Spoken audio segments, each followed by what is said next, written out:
자, 오늘도 우리 축구 기자를 약 5년간 한 우리 곽 PD를 모시고 월드컵 아쉬웠던 가나 2차전 또 분석을 하도록 하겠습니다. 어젯밤 정말 너무 아쉬웠죠. 네, 많이 정말 아쉬웠습니다. 두 골을 몰아넣을 때는 자, 이제 이겼구나 하는 그런 환호가 터졌는데 아유, 이 결국 또 이래 추가 실점을 하면서 그렇게 됐습니다. 자, 어쨌든 뭐 우리는 냉정하게 또 3차전이 남아 있으니까 어젯밤 경기를 한번 좀 분석을 해 봤으면 합니다. 네, 일단 도표를 보면서 말씀드리겠습니다. 일단 어제 가나전에 대해서 우리가 52대 31로 점유율에서 굉장히 앞섰습니다. 우리가 굉장히 앞섰네. 실제로도 경기를 보시면 알겠지만 그 실점한 거 빼놓고 생각한다면 굉장히 잘한 경기였습니다. 이 통계로서도 나오는데 패스도 이렇게 우리가 200회나 더 앞섰고 패스 성공률도 나쁘지 않았고 크로스도 54회나 올릴 정도로 굉장히 좋았습니다. 특히 두 골이 모두 크로스를 통해서 우리가 득점을 올리지 않았습니까? 그렇죠. 코너킥도 12대 5로 앞섰고 프리킥은 우리가 조금 뒤졌지만 그래도 그동안 발해왔던 그 골대 앞에서 한 프리킥을 한 차례 얻었지만 좀 성공을 하진 못했습니다.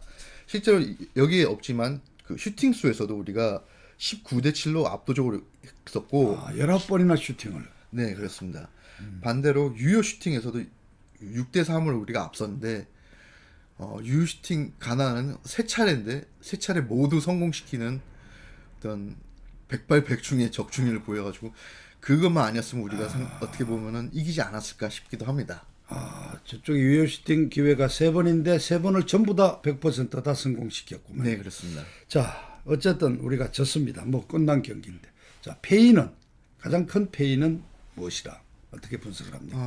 뭐 페인 여러 가지로 말씀드릴 수 있지만 제가 생각하기에는 제 첫 번째는 수비진에서 어떤 실책입니다.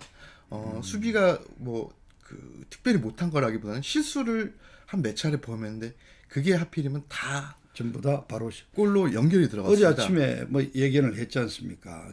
가나 선수들이 조직력은 좀 문제가 있지만 개개인적으로 스피드가 있으니까 네, 그렇습니다. 수비의 어떤 실수가 바로 실점으로 연결될 수 있다 했는데 결국 그 세 골이 다 그렇게 네, 들어가게 됐고 아무래도 스피드 때문에 좀 수비진들이 조금 흔들린 경향이 있는 것 같은데 이걸 보시다시피 이게 첫 번째 골은 우리가 프리킥 상황에서 어떻게 보면 운 나쁘게 골이 헤딩하다고 내려온 골이 상대편한테 넣어가지고 우리가 골을 넣은 건 그건 어쩔 수 없다고 치지만 두 번째 골을 보시면은 네.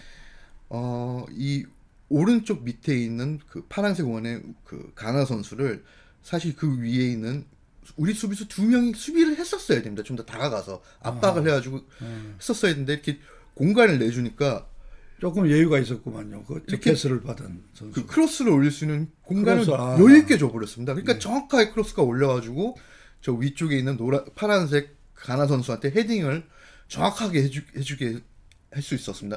사실 좋은 기회를 줬구만. 네, 이게 그 헤딩하는 장면에서 우리가 수비를 잘못한 부분도 있을 수 있지만 그러니까 빨간 원으로 표시한 수비수 2명이 이 파란 이 가나 공격수에게 좀 더 다가와서 압박을 했어야 된다. 네, 그렇습니다. 근데 저 완전히 뒤로 빠져 있고 그냥 여유 있게 크로스를 정확하게 네, 크로스를 주더라도 쉽게 안 주고 좀 방향을 좀 각도를 좀 비틀리게 해서라도 좀 정확도를 떨어뜨렸었어야 되는데 너무 쉽게 줬고 그럼 수비수 2명이 뒤로 너무 쳐져 있었다는 얘기죠. 네, 그렇습니다. 오히려 요거는 스피드에 걱정해서 좀 여유 있게 했는데 그게 실수였고 이 경우도 세 번째 골인데 세 번째 골이 되네요. 네, 이번에도 이제 왼쪽 그 파란색 선수 가나 선수가 크로스를 했네요. 사실은 그 검은색 선수한테 패스를 했었습니다. 그걸 바라보고 근데 검은색 선수가 헛발질을 하는 바람에 공이 그대로 흘러가지고 이 노란색 선수한테 갔습니다.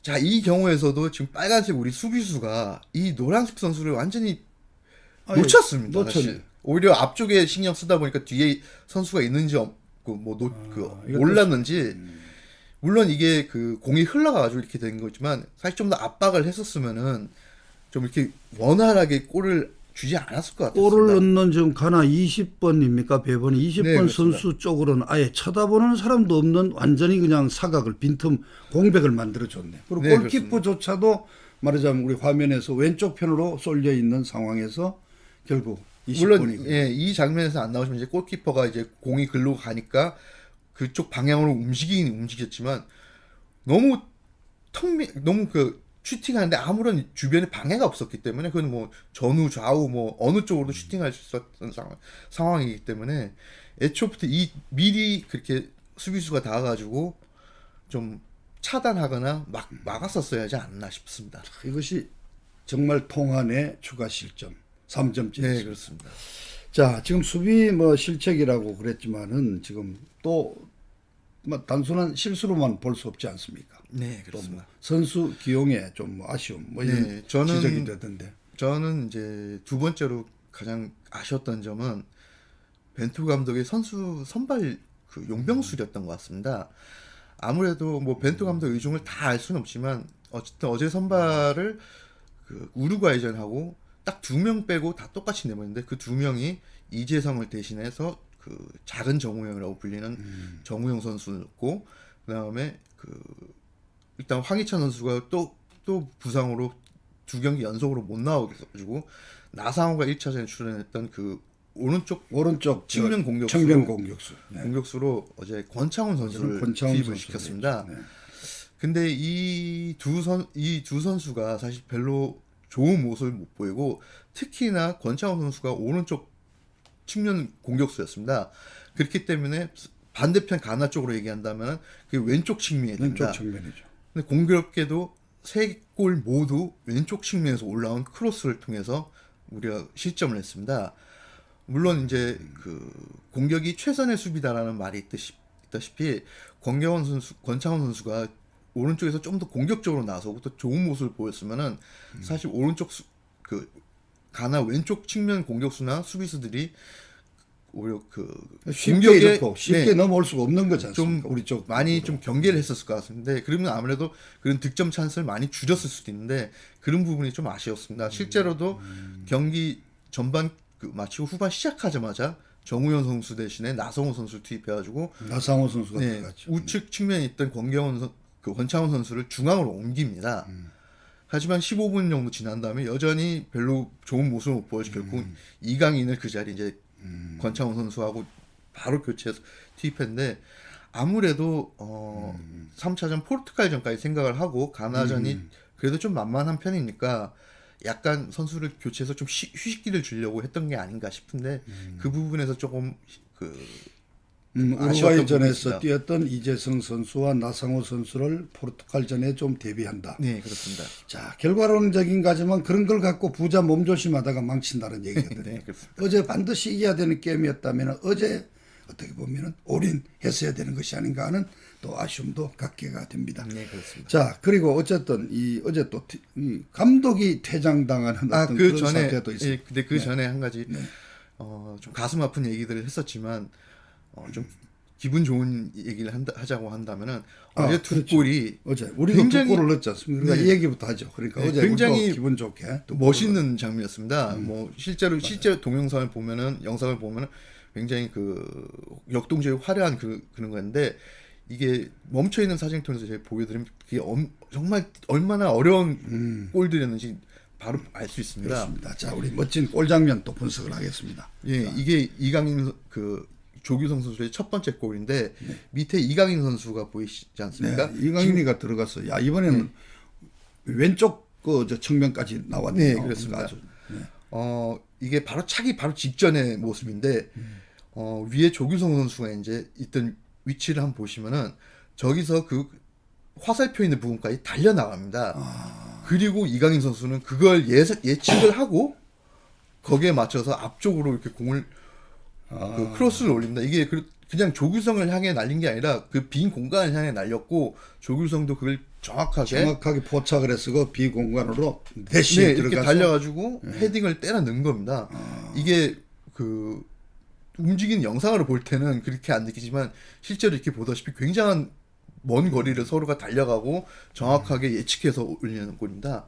두 번째 역시 보면 마찬가지로 이번에 이제 김신수 선수가 이제 그 왼쪽 측면에서 거의 이 엔드라인까지 거의 간신히 그 앞에까지 해서 공을 살려가지고 거기서 올립니다. 근데 반대로 이번에 조규성 선수 또 보시다시피 뒤에 있었던 상황이다. 똑같은 뒤에서 오히려 네. 그러니까 김진수 선수도 조규 선수가 앞으로 다가올 걸 예측하고서 거기에 맞춰서 크로스를 올린 거고 조규성 선수도 김진수 선수가 앞쪽으로 올릴 거라고 생각하고 가끔 달려 나가서 겁니다. 이게 실제로 보다시피 굉장한 달려나가서 또 네. 점프도 또 훨씬 점프까지 정확한 자리를 뛰어 올랐네요. 네, 그렇습니다. 이게 이렇게 멈춰져 있는 사진 보면 굉장히 이게 유기적인 움직임이 굉장히 뛰어났다는 걸 보면 알 수 있습니다. 이 두 골은 정말 이거 뭐 프리미어 리그나 뭐 아주 그런 최고 수준의 어떤 경기에서만 나오는 장면들이잖아요. 네, 그렇습니다. 굉장히 정말 이렇게 예측이 가능하고 타이밍을 잡고 조규성 선수가 우리 KBO 리그 올해 득점왕이었지 않습니까? 네, 그렇습니다. 그러니까 KBO 득점왕이 월드컵에서도 통한다는 걸 또 증명했다고도 얘기할 수 있지 않습니까? 네, 뭐 그렇다고 뭐 K리그가 뭐 아주 뛰어나다고 얘기는 할 수는 없지만 확실한 거는 어떤 리그라도 득점왕을 했다는 거는 이는 옛말처럼 고기도 먹어본 사람이 먹는다다시피 득점왕을 해본 경험이 있기 때문에 그만큼 일단 조금 수준이 유럽 리그보다 떨어지는 리그일지라도 득점을 그만큼 했다는 건 분명 사실이기 때문에 이런 부분에서 그 조규성 선수가 이제 이번에 경기 처음으로 우리나라 대표팀 월드컵 역사상 처음 합류했죠. 아니 그리고 또 처음으로 멀티골을 한 경기에서 그동안 이제 뭐 두 골을 우리가 넣어본 적 있지만 그냥 한 선수씩 이렇게 넣었는데 이렇게 한 번에 몰아넣고 사실 뭐 계속 공격을 해가지고 해트트릭도 한번 노려볼 수도 있던 그 정도로 상황이었습니다. 자, 그것도 하나는 머리로, 하나는 발로 아주 그냥 아주 네, 멋진 골을 만들어냈다. 우선 뭐 그래도 위안이 될 수 있는 내용입니다. 아까 말씀드렸지만은 물어봤지만은 그 벤투 감독이 네. 막판에 퇴장을 당했는데 이번에 참 벤투 감독이 참 굉장히 적극적으로 막 나서서 막 하는데 사실 우루과이전에서도 경기 종료 좀 직전쯤에 경고를 받았죠. 네, 그 항의하다 옐로 카드를 받았고 이번 경기는 이제 물론 그 당시 상황이 경기가 종료됐던 상황이라 굉장히 그 심판한테 완전히 얼굴 앞에까지 가가지고 막 항의를 해갔는데 결국 레드 카드를 받았습니다. 근데 이 심판이 이 주심이 사실은 우리나라하고는 또 좀 악연이 하나 있습니다. 이게 그 3년 전에 프리미어리그 영국 주심인데 프리미어리그에서 활동을 하고 있는데 우리 손흥민 선수가 토트넘하고 첼시와의 경기에서 이번에 그 소위 일본전에서 그 타조 스텝인가 하면서 조롱을 펼쳤던 그 독일의 그 안토니 리디거라는 선수가 있습니다. 수비수가 이 선수하고 경합하던 과정에 손흥민 선수가 발을 좀 높이 올렸다. 그래서 사실 제 기억으로는 그 정도면은 그냥 옐로 카드 정도 해도 되는데 일단 발을 높이 들였기 때문에 카드는 나올 수밖에 뭐 없지만 선수가 너무 지금 부상당한 게 아니라면은 위협적인 레드 카드는 상황인가. 아닌데. 근데 이제 이 주심은 레드 카드를 하면서 퇴장을 시켜버렸습니다.